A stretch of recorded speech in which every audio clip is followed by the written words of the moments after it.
Okay, so third video here on page 124 of your notes for 4.3, the graphing portion of the semester. Really, it's all on again how derivatives affect the shape of this graph.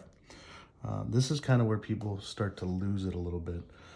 We've only had one chance to practice at the other version so far. So, other version meaning over here. The last problem we did on the previous page where we used the first derivative to see that the slope was negative and then positive after a critical point. And then also, here was the other critical point at 1 from positive to positive. So it's, it wasn't a max or a min.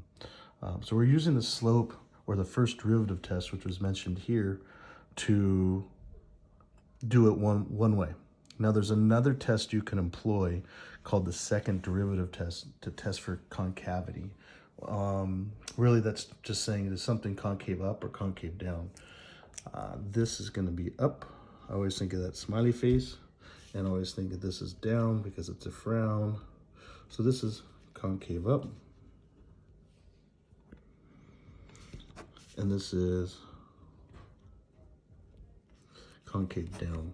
All right. And really what I was trying to do in the last video, and I'll show you again, the definition pretty much means if your graph is, the graph lies above all of its tangents on an interval, it's concave up, meaning all the tangent lines are underneath it, so the graph's above it. The second part of that says if the graph lies below all the tangents, here's more tangents, and the graph lies below it, then it's concave down. I just kind of look up, down kind of thing and see what's going on. The thing is that there's what's called a test for concavity by using the second derivative, which really compares how the first derivative is changing or how the slope is changing. Put briefly, back on our previous problem on page 123, notice how it was talking about the slope changing, going from negative to less negative to less negative. If that's happening, it's concave up until that critical point, and notice what happens, positive to more positive, meaning the slope of my pen or the tangent line after the critical point for the last example goes to positive or positive. That's all concave up. When that happens, and notice the slopes of all my tangents, the graph lies above it, so that's concave up. But what happens is sometimes it changes concavity. In this case, I think it's probably somewhere in here, and it goes down, and if you don't look at that previous portion, the slope of your tangent line and all the tangent lines would then lie above it. This would be concave down in here, and this would be after here, slope of the tangent line would be all concave up.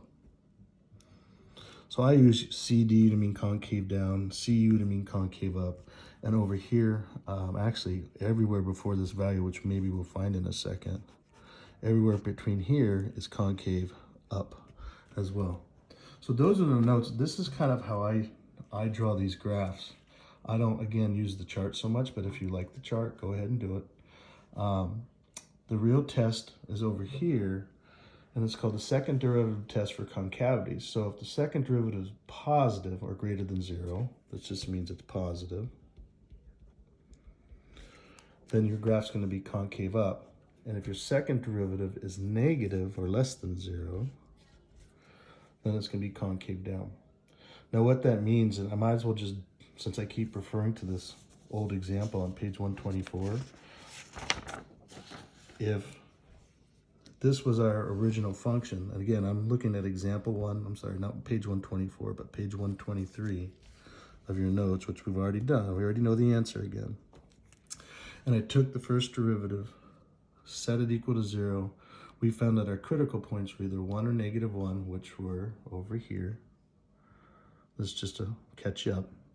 So that's one way to test for if they're critical points or not. Remember, we decided that this was a critical point because the slope changed from negative to positive. And over here might have been a critical point, but it didn't make it a max or a min because the slope was positive and just turned to positive in a different direction. It went from going less positive to 0, and then more positive. So one of the tricks I like to use, or the second derivative test employs, you can plug your critical values directly in to the second derivative to see if your graph's concave up or concave down.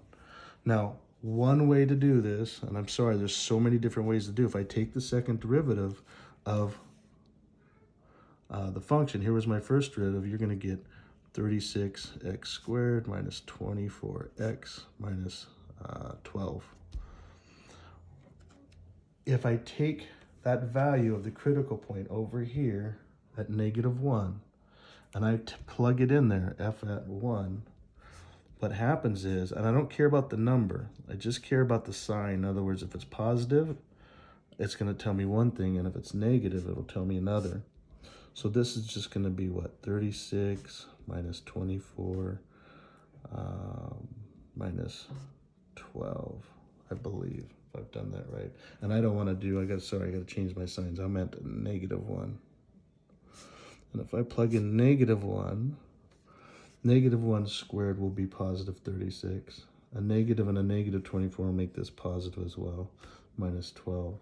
So I think if we do that right, it's going to be 48.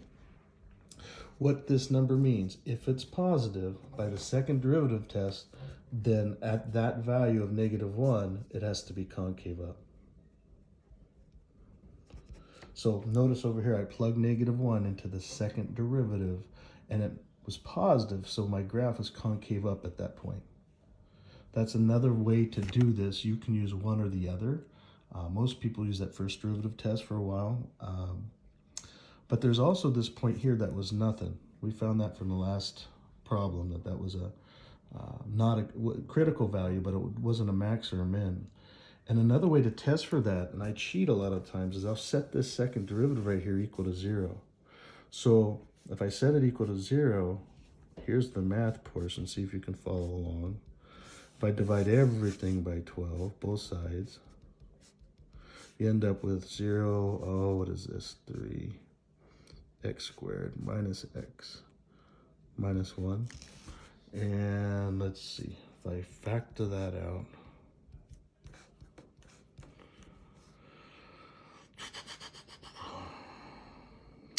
I don't know if that's going to work or not. 3x squared minus 1, divide everything by 12.